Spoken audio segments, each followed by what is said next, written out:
put in a position where they could not have either leave Trinidad or arrive into Piarco would have been accommodated by Caribbean Airlines and some of the other carriers, JetBlue, United. American Airlines have confirmed to us this morning that they are going to operate 2 flights today and tomorrow, and their service should come back to normal by Sunday. So that is an update as to the airline travel in and out of Piarco by the 737 aircrafts that were put on the prohibition notice. Thank you. Thank you very much, Minister Sinanan. And now I'll ask Minister Dillon to address us. Thank you very much. Pleasant good afternoon, members of the media and the listening public of Trinidad and Tobago. It is my distinct pleasure this afternoon to inform the citizens of Trinidad and Tobago that Cabinet has approved Phase 1 of the Piccadilly Regeneration Project. This is part of a wider project. The government having recognized that there is a need to do something in East Port of Spain, in fact, to do something in the city of Port of Spain, which has experienced decline, urban decline, unemployment, and other things that plagues our society. The government has decided that there must be some measures to increase the East Port of Spain division, East Port of Spain area, in particular, the Piccadilly Street. Cabinet has approved the regeneration of Piccadilly Street. This project involves the geographic area stretching from Besson Street to Jackson Hill. It in fact entails 2 phases. Phase 1 entails looking at the area from Besson Street to Laventille Road, and Phase 2 involves from Laventille Road to Jackson Hill. One of the reasons that the government has decided that, because you understand that Piccadilly Street is in fact a major egress coming out of Port of Spain. It also is the borders with the South Port of Spain and East Port of Spain. It's a very important area that must be concentrated on insofar as development is concerned. The first phase of that project entails the demolition of the Besson Street Police Station, the old Besson Street Police Station, I'm reminded, the old Besson Street Police Station, and involve that block from that Besson Street Police Station to Laventille Road. The intention there is to put on a mixed-use tower building on that site. That's the first phase. That would involve a combination of economic activities, social activities, and of course residential activities in that particular area. Now, if you know the area quite well, there are also some very important heritage buildings there, the lodge area, there's some schools, and so on. So those would also be incorporated in the development. There's not a plan to demolish those. They will be incorporated in development. The Urban Development Company of Trinidad and Tobago has been tasked to do the modified design-build concept, and there's now is a conceptual stage insofar as treating where that area is concerned. But I want to emphasize that the government having recognized that there's a need to generate both employment, both in terms of lifting the East Port of Spain area, have given this project priority. And so it's well on its way in terms of Phase 1, the demolition, which would start before the end of this month. It is planned to start the demolition of the old Besson Street Police Station, which will give way to that mixed-use tower building I mentioned a while ago. During that phase, of course, we know that it will generate employment within those areas, because we intend, as far as possible, to utilize people within the area as far as creating employment is concerned. At the end of the project, it certainly will create a certain kind of space for further employment, for further development for the areas in concern. I can also mention the intention with the mixed-use tower building involves both economic activities for the resident themselves on the ground floor, recreational space on the second floor, and of course residential 2-bedroom and 3-bedrooms on the other floors of those buildings. And that's all part of what we call regenerating East Port of Spain. It's a wider plan of the city of Port of Spain that we intend, the government decided that we will start at the Piccadilly Street area, the East Port of Spain, which we know is the major egress out of the city of Port of Spain. And this is a project handled by the Office of the Prime Minister and the Ministry of Housing and Urban Development. Thank you very much, Minister Dillon. Acting Prime Minister, Minister Imbut. Thank you very much, Minister Young. First thing I'd like to report is the Honorable Keith Rowley, Prime Minister, will be returning to Trinidad and Tobago on Tuesday evening via Caribbean Airlines flight out of New York. I am advised by the Honorable Prime Minister that his test procedures went very well. The Facebook posting that was reported in a daily newspaper was accurate.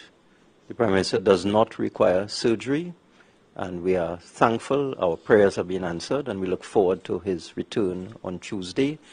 I just got a little update that he is doing very well. He just did a stress test and has all the characteristics of a young person. That's what I'm told. So that is very good news for us. Our prayers have been answered. I'd also like to clarify some issues with respect to Caribbean Airlines and its aircraft, and I'll answer any questions afterwards on this matter. I want to reiterate for the benefit of the watching public that at this time, Caribbean Airlines has a fleet of 12 Boeing 737-800 aircraft. Coincidentally, that's the same aircraft that American Airlines has replaced its MAX 8 aircraft with. The aircraft coming into Trinidad and Tobago today on American Airlines, used by American Airlines, is the Boeing 737-800, one of the safest aircrafts in the world. So Caribbean Airlines has a fleet of 12 737-800s. It does not have any MAX 8 aircraft. And while it has placed an order for MAX 8 aircraft, it is, of course, being a responsible state enterprise, and we as a responsible government are looking at our options with respect to that order of aircraft. The first aircraft was due to be delivered and put into use in December of this year, 9 months from now. But let me just give you some history with respect to the Federal Aviation Administration, because it's very important that people know what the facts are, as opposed to wild speculation. The FAA, if you go on their website and you put into the search terms on the FAA website, Boeing 737 MAX, you will get a link to a page that says FAA statement on Boeing 737 MAX. And what this page will give you is the various FAA statements on the Boeing 737 MAX, or MAX 8 as it is called. And on the 11th of March, which I believe was Monday, am I correct? At 6 p.m., the Federal Aviation Administration of the United States issued what is called a continued airworthiness notification with respect to the Boeing 737-8 and the Boeing 737-9, both known together as the 737 MAX fleet. So at 6 p.m. on Monday, the 11th of March, the FAA issued a continued airworthiness notification with respect to the MAX 8 and MAX 9. At 6:10 p.m. the following day, this is March the 12th, this would be Tuesday, the FAA administrator, Mr. Daniel Elwell, issued another statement. And this statement said, the FAA continues to review extensively all available data and aggregate safety performance from operators and pilots of the Boeing 737 MAX. Thus far, this is at 6:10 p.m. on Tuesday, the 12th of March, and this is coming from the FAA administrator in the United States. Thus far, our reviews show no systemic performance issues and provides no basis to order grounding the aircraft. Nor have other civil aviation authorities provided data to us that would warrant action in the course of our urgent review of data on the Ethiopian Airlines Flight 302 crash. That's at 6:10 p.m. on Tuesday, the 12th of March, official statement from the Federal Aviation Administration of the United States.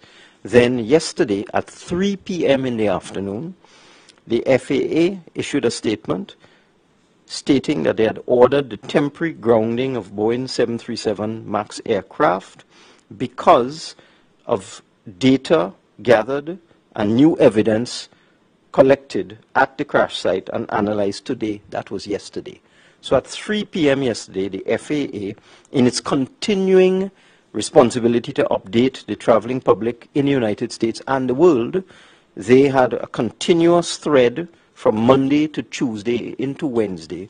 On Monday and Tuesday, they said that as far as they were concerned, there was no reason to ground the aircraft. On Wednesday, yesterday at 3, they said because of new evidence collected at the crash site, they decided to temporarily ground the aircraft. The result of that order from the Federal Aviation Administration of the United States at 3 p.m. yesterday was that American Airlines was unable to operate the MAX 8 for us into Port of Spain. In fact, I was told that an American Airlines aircraft had in fact taken off from Miami on its way to Trinidad and Tobago and had to turn back because it would have left before the 3 p.m. notice came out from the Federal Aviation Administration. And there was an American Airlines plane here that I'm told had to remain. And since then, American Airlines is very quickly, I want to compliment them. They're not a Trinidad airline. We can't tell them what to do. But clearly, they value the Trinidad business and the Trinidad leg of their flight operations. They very quickly substituted an aircraft. They're now using the same aircraft that Caribbean Airlines has, the 737-800. I would also want to say that I've instructed Caribbean Airlines to look at the contract that they have with the leasing companies. Now, Caribbean Airlines, let me clarify another misconception, is not buying any planes. Caribbean Airlines for a very long time has not purchased planes. In fact, the last purchase of planes was the ATR under the former UNC administration. But in terms of jet aircraft, Caribbean Airlines has not purchased a jet aircraft for its predecessor BWI for a very, very long time. These companies, these airlines find it far more profitable to lease aircraft from an aircraft leasing company. So that, as has been the practice in the past, Caribbean Airlines entered into an arrangement to lease MAX 8, not to buy them. And the first aircraft was due to arrive at the end of this year.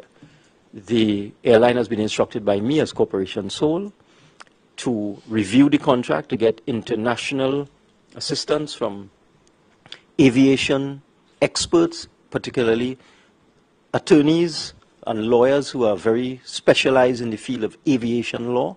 Take a look at that contract and see what are the conditions.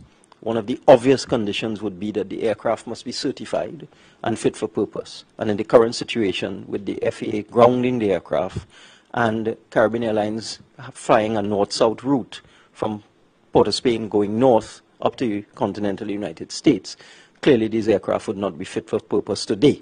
We do not know what it will be like in December.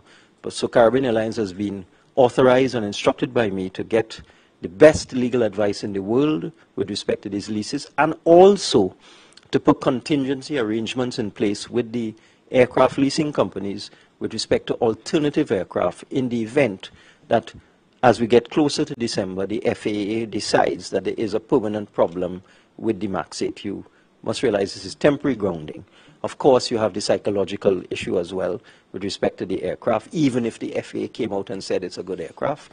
So I've asked Caribbean Airlines to examine all of the options and make sure that at the end of the day, whatever happens, the citizens of Trinidad and Tobago, the traveling public, will be protected.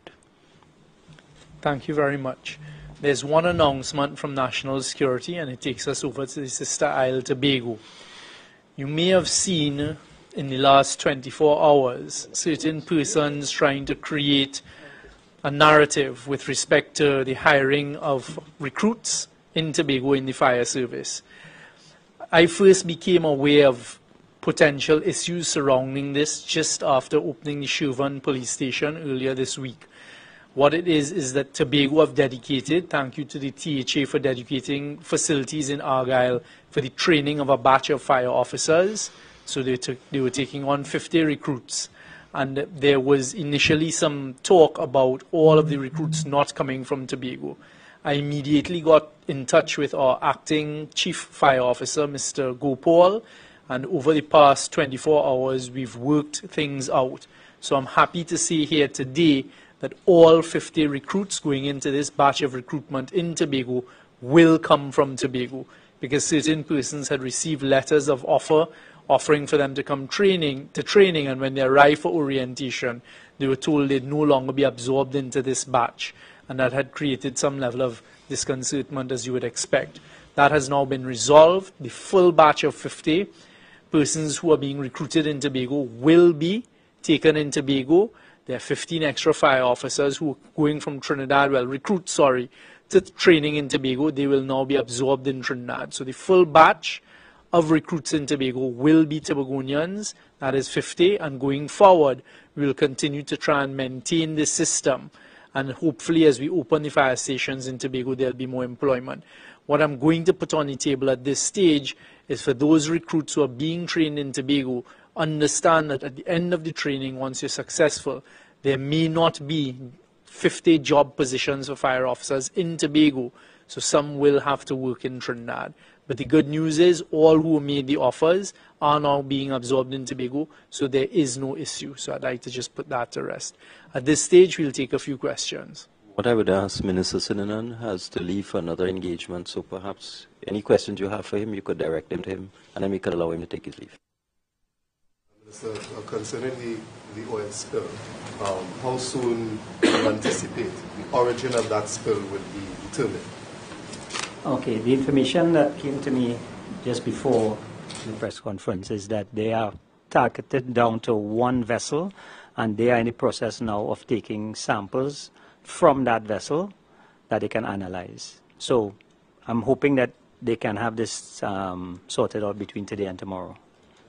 How major an issue is that? Well, fortunately, the spill did not stay any length of time. Within 12 hours, the spill would have disappeared. So there's no oil in the area anymore.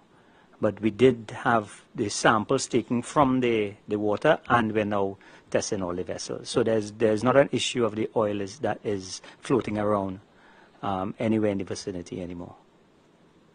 Another thing, is it that the Civil Aviation Authority now has to communicate directly with the FAA on this issue concerning MAPSA? Not necessary. What will happen is that once the American Civil Aviation, if they revisit their position and they revoke the prohibition notice, the airlines, the carriers, will have to produce documentary evidence of the airworthiness of the aircraft to our local Civil Aviation Authority. And based on that, then we will revisit our position on the prohibition notice. Mr. Sinanan, obviously you'd be the line minister for the TPCAA. Are you satisfied then that they weren't reactive, as many people have believed that they, given the rest of the world, besides the United States, for example, everywhere else, a lot of major jurisdictions did ground the plane out of an abundance of caution, and we didn't, and a lot of people were concerned and critical of the government. Just let me make a point. Trinidad and Tobago cannot ground an aircraft that does not belong to it. It can simply prohibit its flying in our airspace. Just want to clear that up. What the United States can do, because American Airlines is an American carrier and it has these planes, and I think there's another airline, Southwest, I believe, has these planes, the Americans can exercise jurisdiction within continental United States and its airspace and ground aircraft within its jurisdiction. The CAA can prohibit the flying of these aircraft. Okay. Allowing them within Trinidad and Tobago's airspace. You're fine with the timeline for that? Again, the government is guided by the Civil Aviation Authority. That is why we have a Civil Aviation Authority in Trinidad and Tobago. And all indications are that our Civil Aviation Authority is ranked quite high on that rating. So we have had great experiences in the past with our Civil Aviation Authority, and they have never failed us. I have no proof that they have ever failed us. In this case, they looked at the information before them. They could not act on hearsay and DC.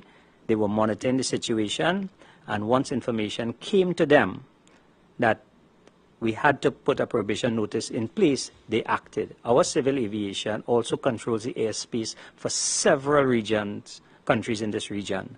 So they are quite capable of taking decisions when the appropriate time comes to take those decisions. What time did they issue that notice? That notice came in, I think, maybe about 6 o'clock yesterday evening.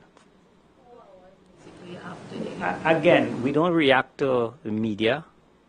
We are guided by the Civil Aviation Authority. They have to review the information before them and make a decision. Once the aircraft was grounded by the United States Authority, what that simply meant, because they are the design state for the aircraft, it meant that all those aircraft, any part of the world, would have been grounded.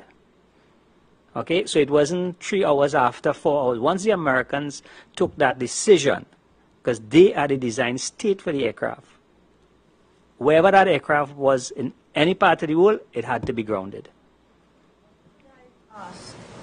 And I think that's a very important point. Since the aircraft is manufactured in the United States, and as Minister Sidanan has pointed out, the U.S. is the design state, all civil aviation authorities in the world would have to follow the lead of the Federal Aviation Administration.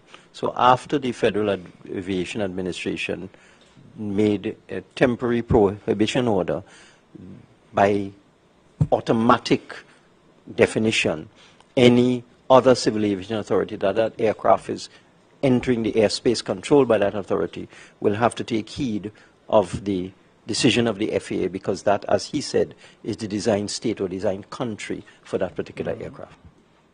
But doesn't it seem unrealistic or unreasonable to take the position that all these governments, and I will call the names, the UK, Canada, China, Singapore, India, the European Union, France, Australia, Germany, Malaysia, Ethiopia, all these governments had taken a position. And here is little Trinidad and Tobago waiting on the Trinidad and Tobago Civil Aviation Authority to tell it not to do what the entire world... Ms. Tate, let me come in here. Governments do not control civil aviation. Civil aviation authorities do. That is a misunderstanding. In Trinidad and Tobago, the government of Trinidad and Tobago cannot instruct or direct the Civil Aviation Authority. I think I put that out in a press release today.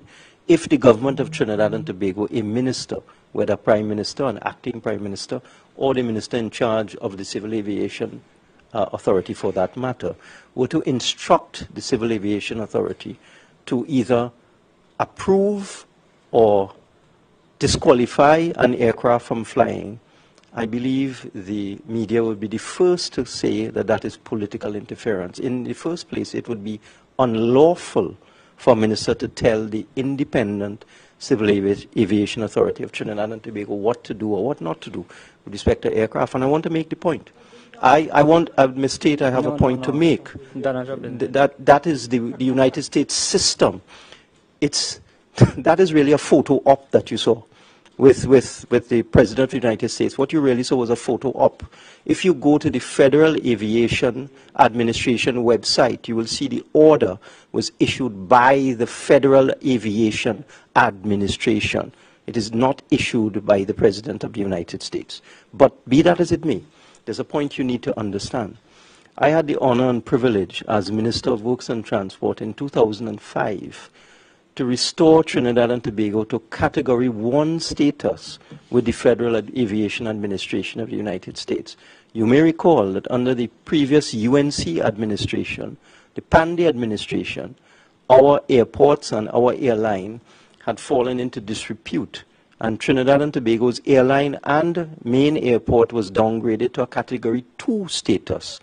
And Caribbean Airlines, BWI at the time, was prohibited from flying into various airports in the United States because it was downgraded to Category 2 status. The view was that we did not have an independent civil aviation authority and that our aviation regulations were subject to political interference. In fact, when I was first Minister of Transport in the 1991 to 95 period, we had a civil aviation division in the Ministry of Works and Transport, which reported to me as Minister of Works and Transport. The American authorities, and in fact this is the world trend, took a very dim view of that situation, that our aviation authorities were subject to political interference. For that reason and others, Trinidad and Tobago was downgraded to Category 2 status under the UNC administration. And as I said, I had the honor and privilege in 2005, when I was reappointed Minister of Works and Transport, to participate in a ceremony with the United States Federal Aviation Administration to welcome Trinidad and Tobago back into Category 1 status, so that PIACO was upgraded to Category 1 and BAA was upgraded to Category 1. And one of the reasons was we had created a totally independent civil aviation authority, which was not subject to political interference. I take strong objection to any person, whether it's the media or otherwise, telling a minister that he should instruct the civil aviation authority with respect to airworthiness of aircraft. It's people's lives you're talking about, and that's why we have a highly skilled, professionally qualified body such as the Civil Aviation Authority, independent and free of political interference. What you are saying is that the Civil Aviation Authority, by implication, was sleeping on the job. Under no circumstances I say that. Please do not put words into my mouth. The Civil Aviation Authority, as the Minister said, must follow the lead of the design state. You have to understand, there's a complex area of international law. Ms. Tate, allow me to finish, please. In international aviation law, there is something called a design state, where an aircraft is designed and manufactured, and all of the specifications for that aircraft come from that particular country. Our Civil Aviation Authority, not being the design state, or not being within the design state for the Boeing 737-8 MAX, is in no position to determine the airworthiness of the MAX 8 or not. That is for the design state to do. So it was the Federal Aviation Administration that determined a temporary prohibition order, and our Civil Aviation Authority then exercised its legal authority and issued the prohibition order. Other countries did not wait on that argument that you just put forward about the design state taking action. Other countries didn't do that. Why did we? And why wasn't the civil aviation questioned by you and people who we put into office, that when I say that, the electorate, because it is life and death, as you just said. Why were they not questioned? Why weren't they asked, well, how come other countries aren't waiting on this design state argument? Why are we the only ones sitting waiting until everybody else does it, and then we are the last? Everybody else. The Federal Aviation Administration, Ms. Tate, let's deal with facts, not fiction. The Federal Aviation, this is a fact that I'm about to say. What I am saying is a fact. The Federal Aviation Administration at 6:10 p.m. on Tuesday, the 12th of March, 2019, issued a bulletin indicating they were satisfied that the Boeing 737-8 MAX was safe. I can't believe that you are expecting me to say that the Federal Aviation Administration of the United States of America does not know what it's talking about. And this is the point I'm making. This is a matter for professionals.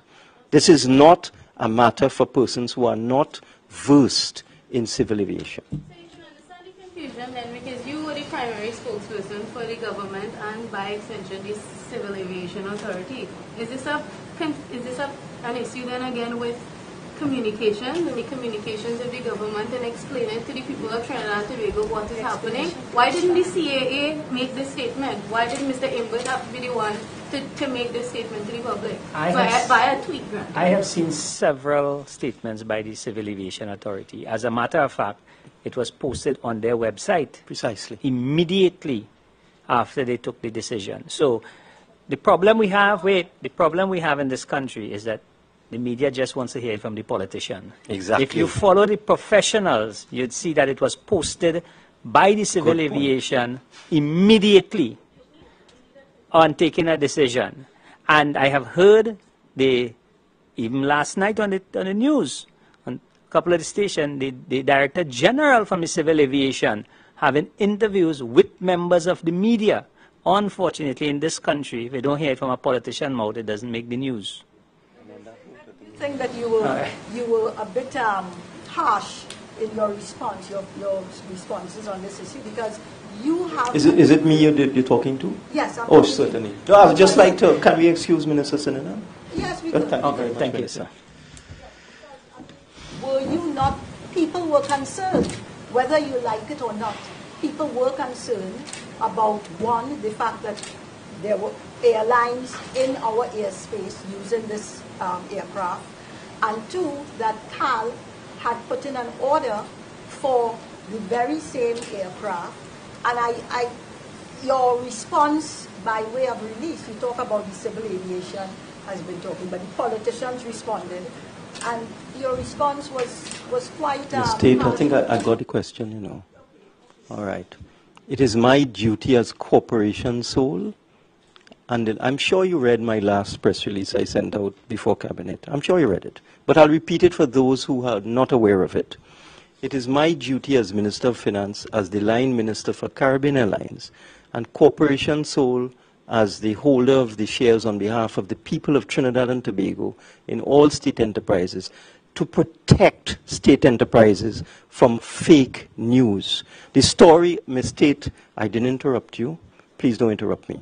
The story that the Express published led to a belief that Caribbean Airlines was flying defective planes and that persons traveling on Caribbean Airlines were at risk. It was extremely dangerous and damaging to the reputation of our national airline.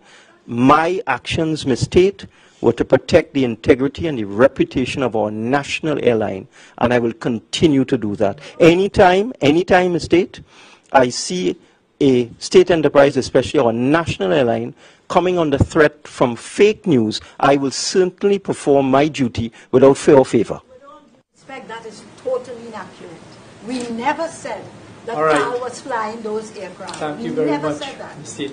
Okay, can I ask, are there any other questions you all like addressed? I would like to ask if there are legal implications to CAL switching.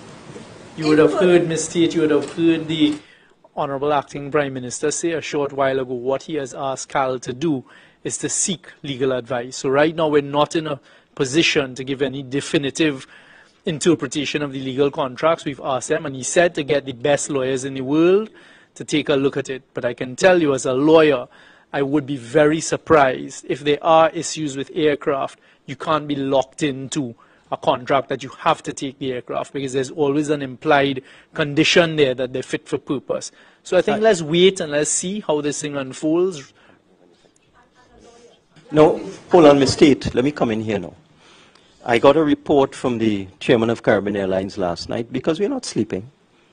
I am protecting that national airline every hour of the day. So, yes, we are always on the ball.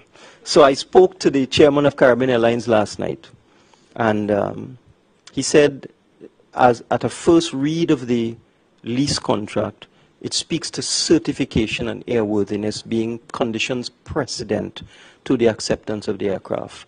So that the preliminary view is that the aircraft cannot be delivered unless they are certified and declared to be airworthy by the relevant authorities. But we're not playing this thing by guess. I'm not advising myself. I learned a long time ago that's not a good thing to do. So we are going to get the best aviation lawyers in the world to look at these contracts to determine what are our rights and what are our options and how we can protect ourselves from any loss of revenue. And certainly I can give you an assurance, Caribbean Airlines will not be flying any aircraft that is deemed to be not airworthy by any regulatory authority. I can give you that assurance. Has any down payment been made? Yes, a down payment was made. But the down payment is part of an agreement based on the successful completion of the delivery of the aircraft that would have been certified and deemed to be airworthy. So that is something that the airline has been authorized by me to look at as well. In the event, and I mean this is your speculation, because we don't know what would happen, Correct. a month from now the FAA may say they have thoroughly investigated the aircraft and it's perfectly safe, or not, as the case may be. But in the event, we're thinking ahead, I've asked Caribbean Airlines to look at the worst case scenario. In the event that we cannot accept these planes, certainly we would have to try and recover, seek to recover the down payment that was made. So that's two instructions I've given to them. See how we can, it's $7 million US. See that we can recover the down payment made, and in the event that the aircraft is deemed to be not airworthy, and also see whether we can get replacement planes if that is necessary. But we are completely in the realm of speculation right now. But I want to make the point, the government is looking after its citizens and looking after the safety of its people and taxpayers' money. Minister, could you also, in case you had before, and I didn't know about it, the overall figure, the cost of that order for the 12? I'm afraid not, but I can certainly get that. That is not a secret. Correct. And they had Caribbean Airlines that had a big Yeah. grand splash, a launch Yeah. at the Hyatt, if I remember correctly, and they've done a Correct. rollout of all of that. I can get that. That's not a secret. Any other questions? Was that announcement by Caribbean Airlines, did that occur before or after the crash in Indonesia of the MAX 8? I'm trying to recall it, that the timeline. It was in line. It was Yeah, I don't have that in. It was in November. The reason why I ask obviously is that there would be the question of whether or not enough due diligence was done. If in fact this had occurred after I think the the first best crash. test of that, Jule, is actually that post the Lion Air crash in October, these planes have continued to fly throughout the world. As you would have seen, you call China. China Air is one of the largest purchasers of these planes. So these planes have continued to fly. CAL has none of these MAX 8 planes. So the focus really shouldn't be, in my humble opinion, on CAL. We've seen airlines with fleets of these planes continue to fly until this unfortunate incident over the weekend, which then raised questions. Well, hold on, is it a coincidence? Why two in such a short time frame? And one of the last countries to declare to ground, first of all, because they can, being the designating the design state, and then also to take a decision to prohibit from flying in the airspace, was the United States, where Boeing is based. They're the ones presumably have the most information. So don't make it a Trinidad issue. Correct. Well, it's not a Trinidad issue. It's not a CAL issue. Unfortunately, these planes now, it appears, they're being looked at, but they continue to fly. The fleets continue to fly all over the world. I can tell you, the American Airlines flight that came in from Miami on Tuesday, because I went to collect people from that flight, that was a MAX 8 flight. So up to Tuesday, the Americans were still allowing these planes to fly, etc. And as this thing develops, let's wait and see. I'm sure they're working overtime to figure out what, if any, issues there are, etc. Any other questions? I just had something kind of ongoing. You know, the Venezuelan crisis, and I wanted to check on the plans for the economic migrants who are here. I kind of had a fear of a distortion of the labor market. You know, you have workers, Trinidadians may be working for $2.50 a day minimum wage, and then you may have people being exploited for $80 a day. Is there any, because you had sort of given... When you say you mean $250? Yeah, you might have like a laborer, unskilled laborer. So I wondered, you know, I mean, you're in a very tight position because... No, not at all. As I've explained to you all, and the note will be coming to Cabinet next week, we are going to deal with this, first of all, on a registration basis. There is going to be some conversation about, as you call it, the distortion of the labor market, etc. Quite frankly, we deal with that as it comes. As I said before, these jobs, and one of the reasons we want to do registration and to ensure that Venezuelans who are registered can work, is to deal exactly with the exploitation, because now they'll be covered. They don't have to be fearful that they're not covered and they're not here lawfully and legally, which is one of the ways how people exploit them. They say, look, you're not here lawfully, you're not here legally, I'm going to call the authorities for you unless you do this. Or they're hiding because they want to do things under the table. The registration process will deal with that, and it's an open market. It continues to be speculation, because at this stage we do not have an accurate figure And that's what I want to deal with, an accurate figure of how many Venezuelans are really here. There continue to be jobs. You look every day in the newspaper, you look every day on the internet, etc. There are jobs available. There are workplaces that are calling out for labor as the number of government projects start to increase. You've heard the Minister of Housing here talk today about a massive project we're going to do in East Port of Spain. There's going to be an increase in the need for labor in the market. Just to correct something that I was just...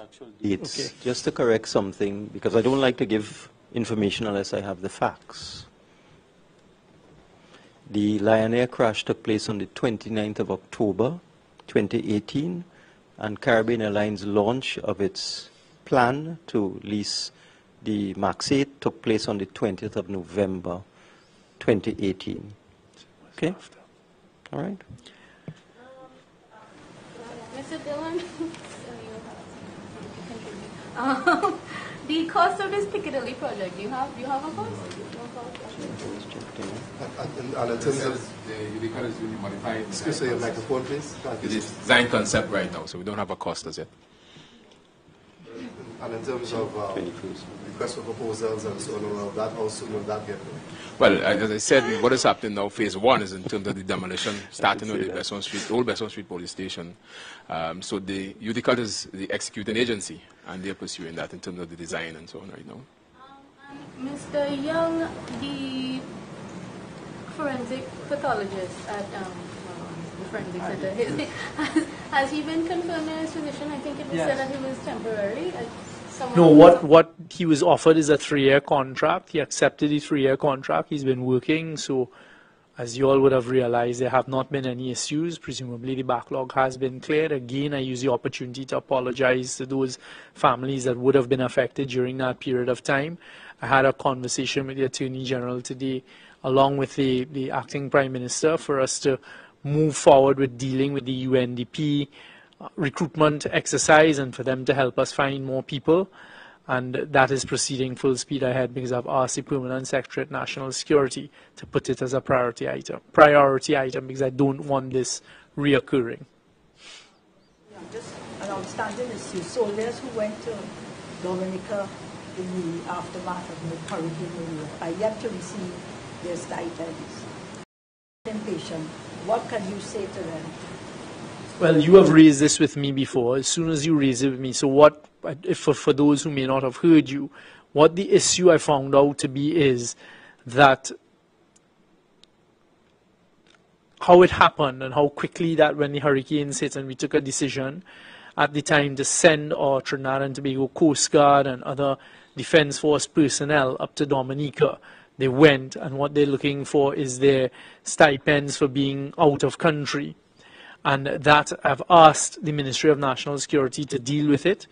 What it may mean is some sort of cover approval for the period of time. Quite frankly, I don't know why it has taken so long, and now that they're hearing me, hopefully they will prioritize that item as well. But from my perspective, the Defense Force personnel need to be paid what is owed to them for that period of time, and I will make sure that it is done in the shortest possible time frame.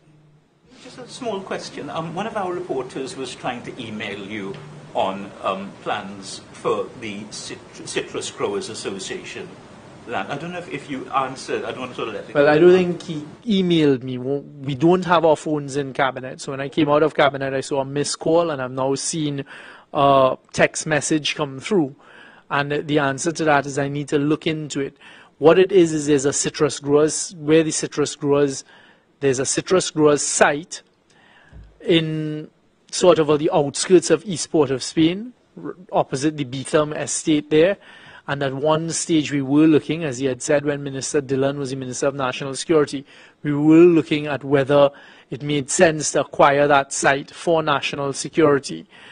Right now, as you're aware, we're dealing with a host of other issues, and it was not a priority item. And I'll say quite frankly, right now I don't think it is a priority item, because in prioritizing the spend at national security, I am more interested in locking down our borders. The Trinidad and Tobago Police Service are working very well with the Defense Force in and around East Port of Spain and other areas like that. So it is not a priority item right now. I know we're going a little long. I just want to make a point about Trinidad Petroleum, but I really can't get into details. There was a news report in Reuters about Trinidad Petroleum's efforts at financing. What I would like to say, because these discussions are at a very delicate stage, I don't want to preempt anything, I don't want to upset anything, but from all accounts, Trinidad Petroleum's efforts to refinance its $850 million US bond and also to raise finance for its operations, these discussions are going very well. That's all I would like to say at this point in time. I wouldn't want to get into details because they are in the process of meeting with potential financiers, rating agencies, and so on. But you would have seen from that Reuters report that things are looking up in terms of profitability from the perspective of the international observers. If you read that entire very long story from Reuters, you'd have seen that the general consensus among international observers is that Petrotrin is on its way to profitability. Clarify what you just said there. You are confirming the accuracy of the report? I said that the discussions that Trinidad Petroleum is having with potential financiers and rating agencies are going very well. This reminds me of Mr. Watson Duke in a JSC saying you agreed to give an increase. No, I did not say what you just said, Ms. Bridgelal. I simply said the discussions are going well. Okay. Thank you all very much for your attendance today.